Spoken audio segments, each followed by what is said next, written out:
Na nossa última gravação, terminamos praticamente falando sobre a questão da consciência e do sofrimento, o ciclo do sofrimento, né? E nos propomos, inclusive, durante um período aí, que foi de uma quinzena, a tentar fazer uma autoavaliação e a perceber como é que nós lidamos com o julgamento, né? De que forma o julgamento está presente em nossas vidas e como que a gente conseguiria, a princípio, se libertar desse julgamento.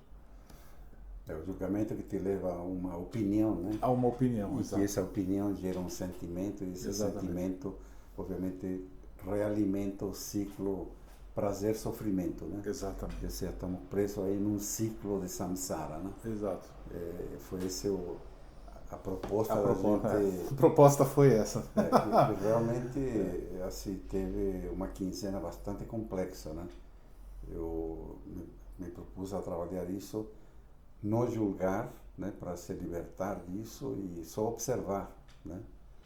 Já que aquilo que tínhamos falado, né? O fato está aí, né? Então você vai fazer o que com o fato.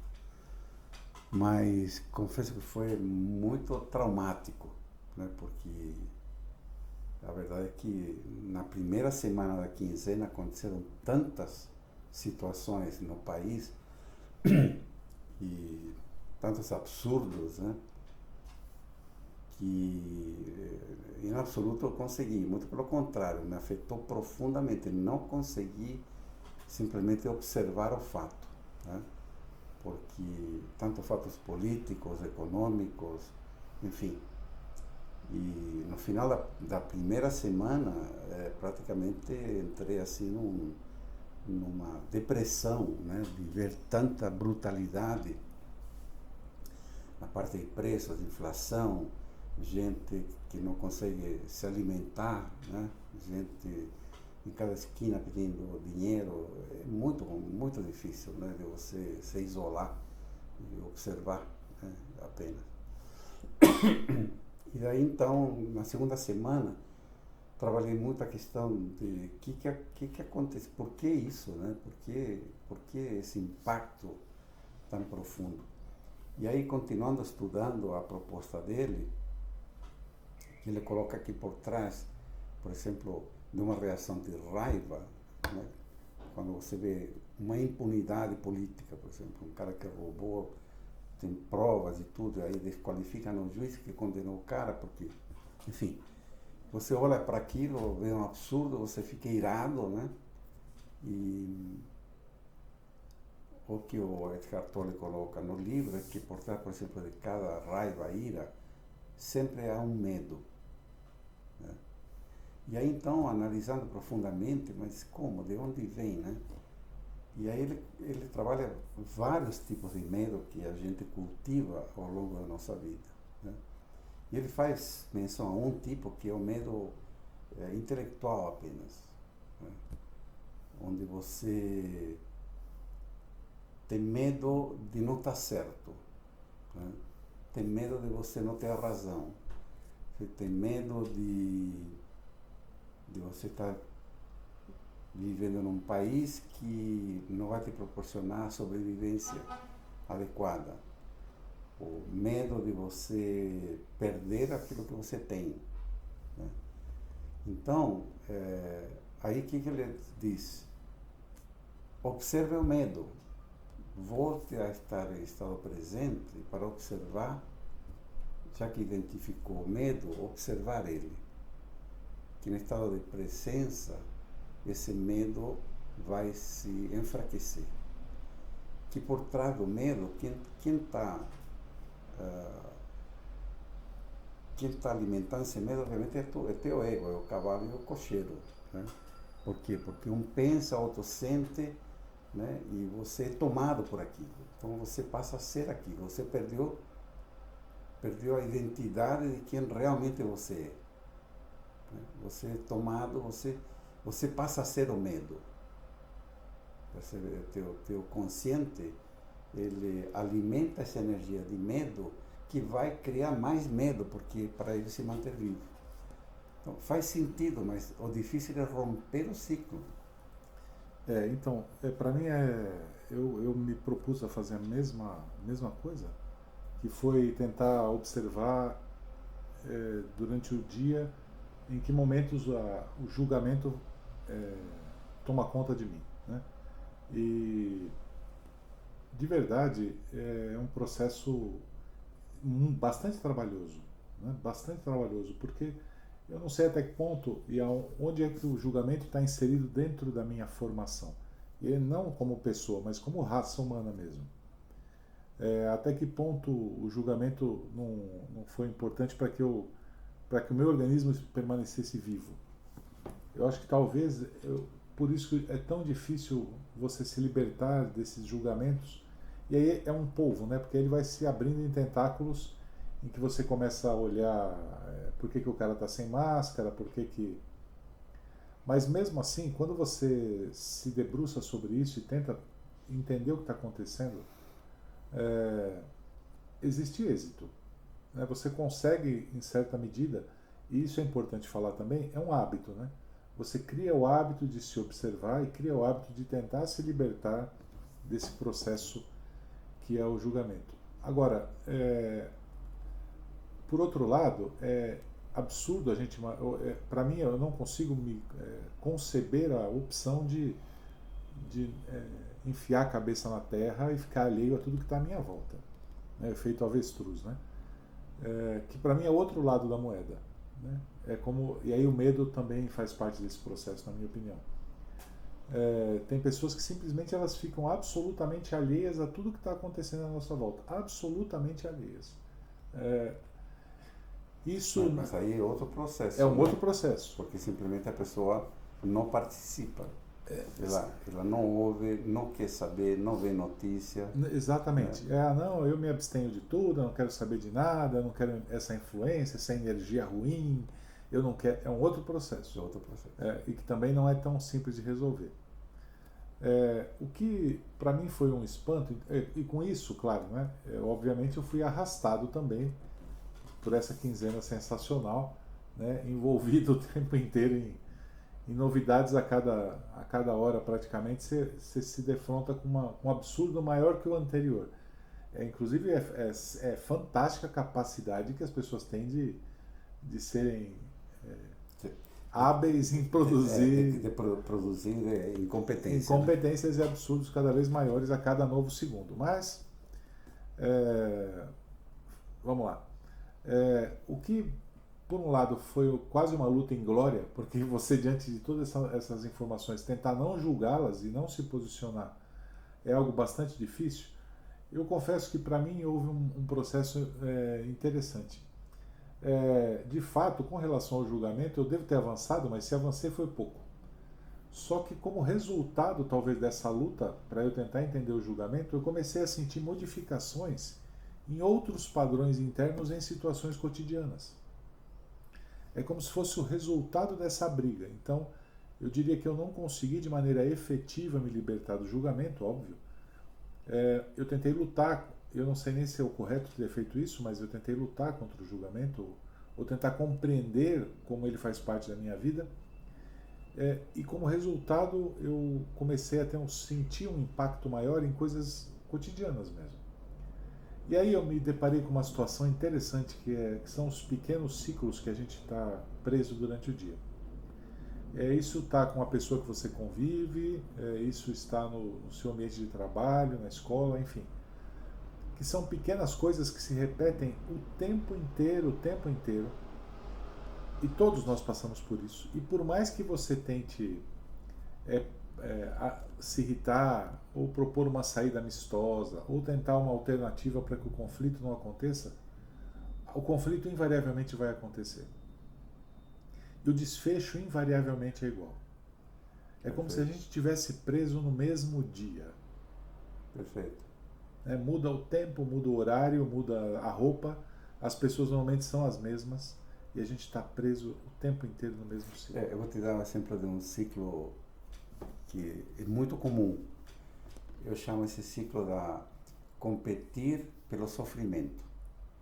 Então, por exemplo, você se encontra com uma pessoa e fala, olha, nossa, tive uma gripe, né? Tem uma gripe e tal. Aí o outro replica, mas você não sabe a gripe que eu tive, né? Isso. Eu fui parar no hospital, ou seja, é impressionante, né? Sempre o comentário que vem quando você faz uma colocação desse tipo, o oposto é sempre sofreu mais, né? Ou então eu conheço uma pessoa que... Isso, nossa, essa aí é verdade. Né? É um ciclo permanente em nossa cultura. E não só nisso, e aí você está falando uma coisa que é interessante.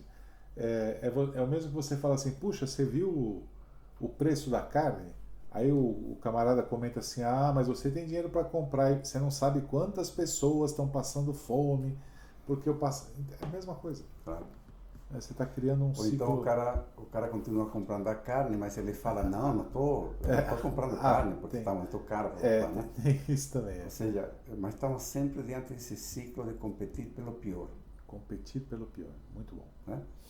É um ciclo que o fato é, se você toma consciência dele e você interrompe, se a pessoa está te contando que teve uma dor de barriga e tal, você só ouve. Toma consciência do teu ciclo, você interrompeu o ciclo. Você não fez nenhum comentário para tentar colocar uma situação que foi pior. Ao contrário, acolhe aquilo e simplesmente observa, né? E fala, puxa, e aí?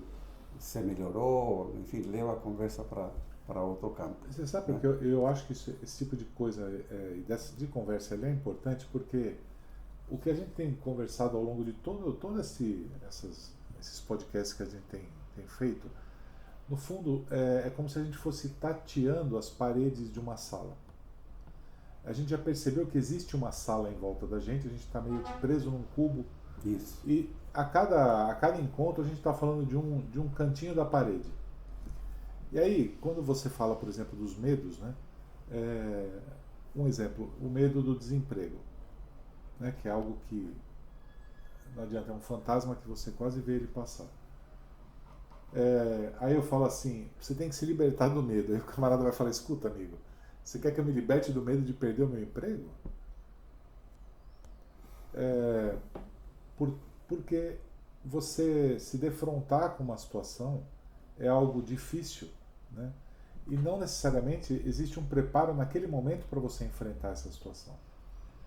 Só que nós estamos conversando e falando ao longo de todo esse tempo de N situações.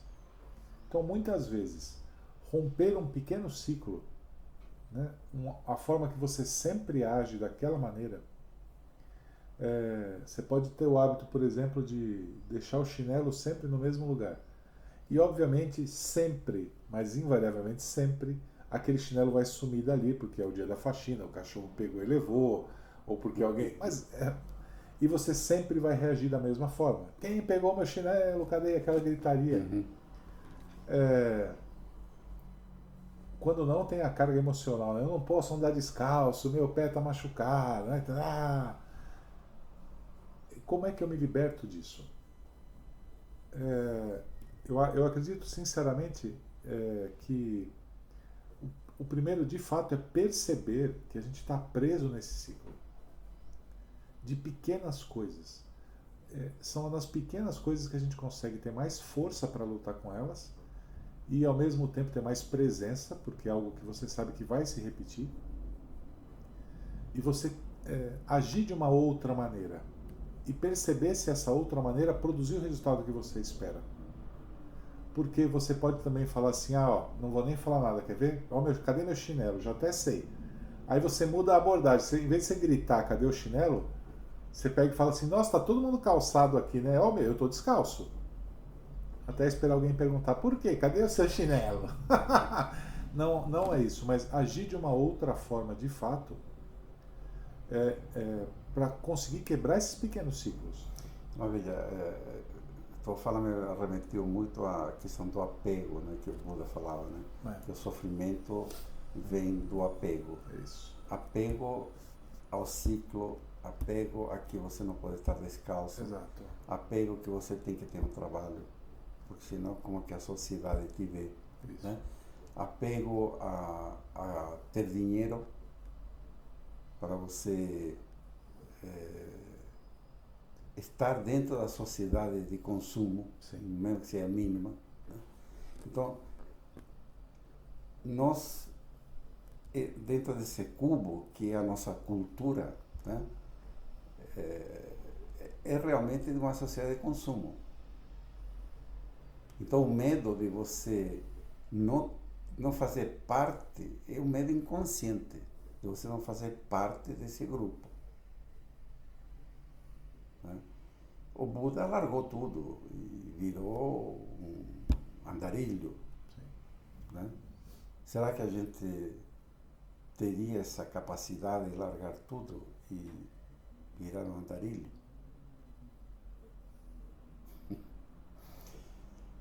Estamos falando disso, de você largar os ciclos. Mas aí tem uma coisa também que assim, não necessariamente, de fato você precisa largar tudo. Falar, não tenho mais família, não tenho mais nada, vou embora, vou sair para a rua pedindo dinheiro aí na esquina. É uma postura interna. Exatamente, é a postura interna do desapego. É que eu não consigo entender você praticar o desapego e ter. Percebe? Ou seja, dá para servir dois senhores, como Cristo falava. Então, assim, eu tenho dinheiro, mas não tenho apego ao dinheiro. Aí fica fácil não ter apego ao dinheiro, concorda? É fácil dizer, né? Claro. Agora, fica bonito. Vá viajar sem um cartão de crédito. Opa! Vá viajar sem um tostão no bolso. Então. Consegue? E você não está falando de necessidades. Não. Veja, esse ciclo é o ciclo do chinelo. Exatamente igual. É o medo de não ter. Aí tem outros medos psicológicos, de não estar certo, de você proferir um raciocínio e a outra pessoa dizer, não é assim. Então são ciclos, né? Você sabe que você está contando, eu acabei me lembrando de uma história também. Eu estava assistindo um vídeo pequenininho, e aí apareceu uma moça e falou assim, olha, bondade é que nem blush. Se você usar muito, né, vão achar que você é uma palhaça. Uhum. Vão acabar usando a sua bondade e você vai ser o palhaço, ou se usar o blush muito vai ser o palhaço. E por acaso eu acabei lendo uma outra frase que me chamou a atenção, que diz assim, perdoe cada pessoa que tirou vantagem de sua bondade e confundiu isso com fraqueza. A bondade não é uma fraqueza. Abrir mão não é uma fraqueza. Não ter não é uma fraqueza. Não ter não é uma fraqueza. Mas é vista na nossa sociedade como, se eu usar a palavra correta, né? Porque você automaticamente, o fato de não ter, você é relegado a um nível de insucesso, a um nível de incompetente, exatamente, a um nível de um cara relapso, um cara que não deu certo na vida. Sim.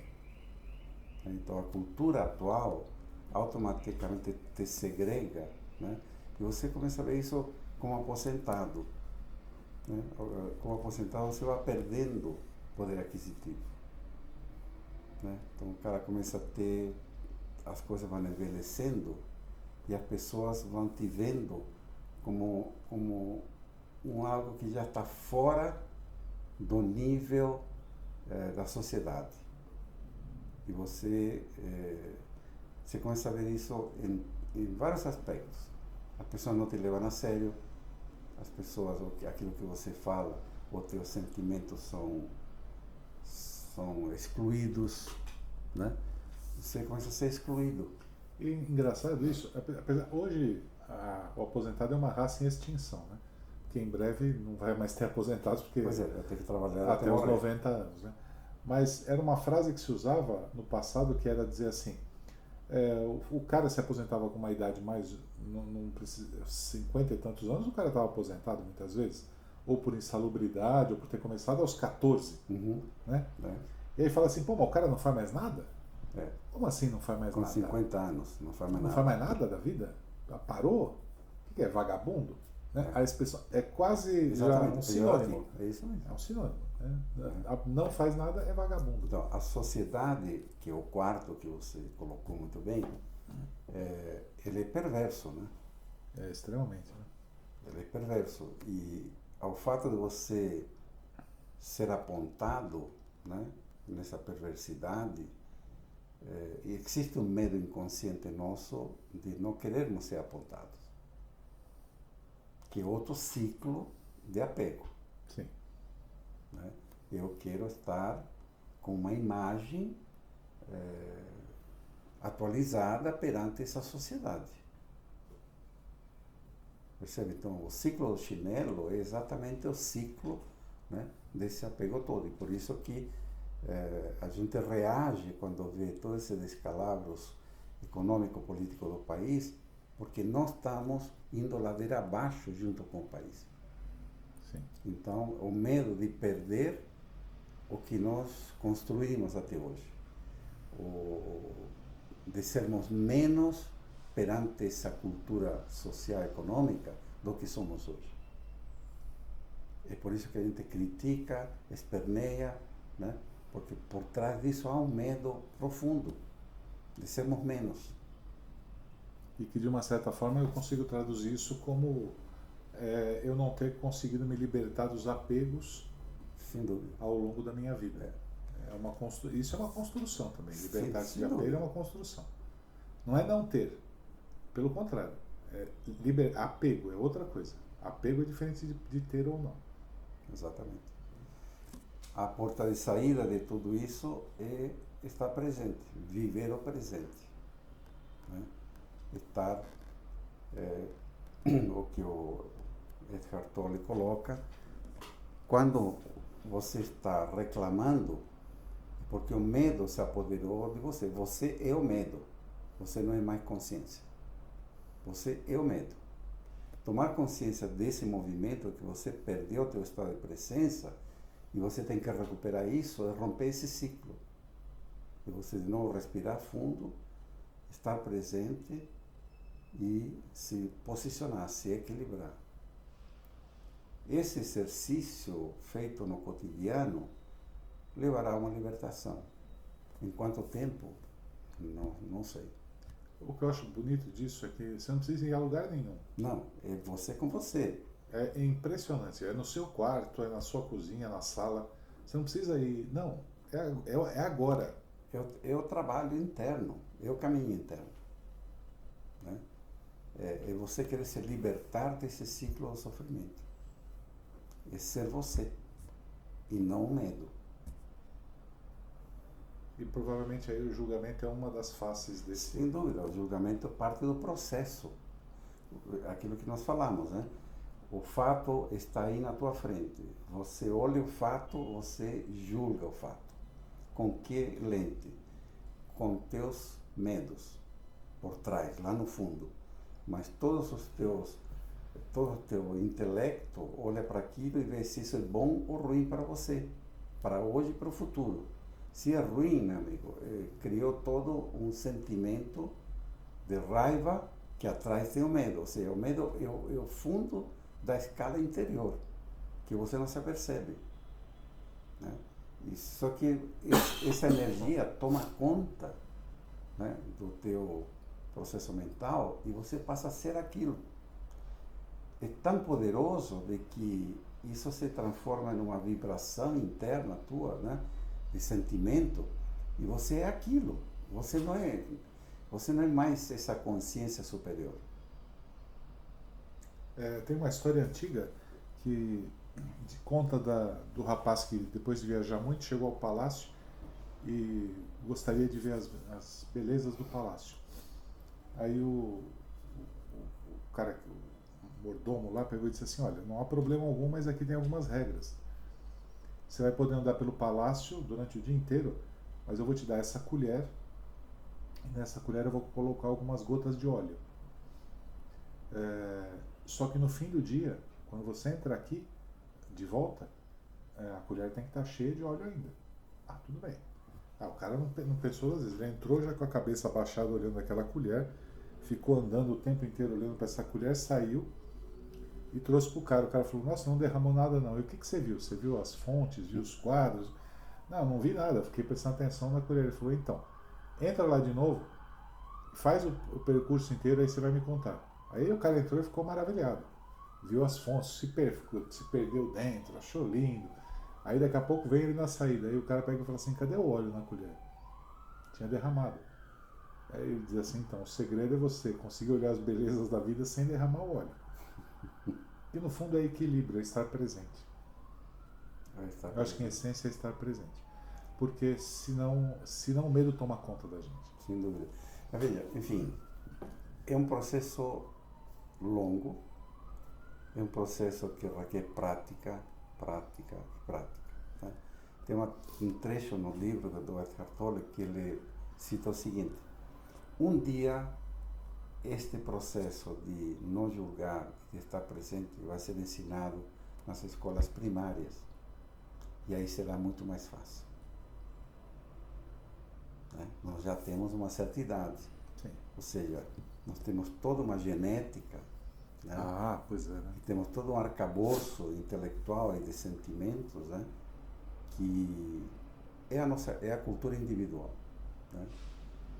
Transformar isso é um processo longo. Mas não é por isso que a gente não deve trabalhar. Claro. É questão de você tomar consciência dos ciclos, dos medos e trabalhar. Porque há avanços. Aquilo você relatou. Eu também tenho sentido avanços em muitas situações. Né? Como já estamos colocando aqui, ciclos que já ficam claros e que você, tendo a consciência, você já não mais os alimenta. Quando uma pessoa me fala assim, puxa, tive uma dor de barriga e tal, eu não rompi meu ciclo anterior de dizer, nossa, olha, mas eu tive... compensação. Eu estou falando, não, puxa, que bacana, que problema de ser, está melhor, já melhorou, enfim. E não alimenta o ciclo do sofrimento. É isso aí. Vamos caminhar. Vamos caminhar, não é fácil. Beleza.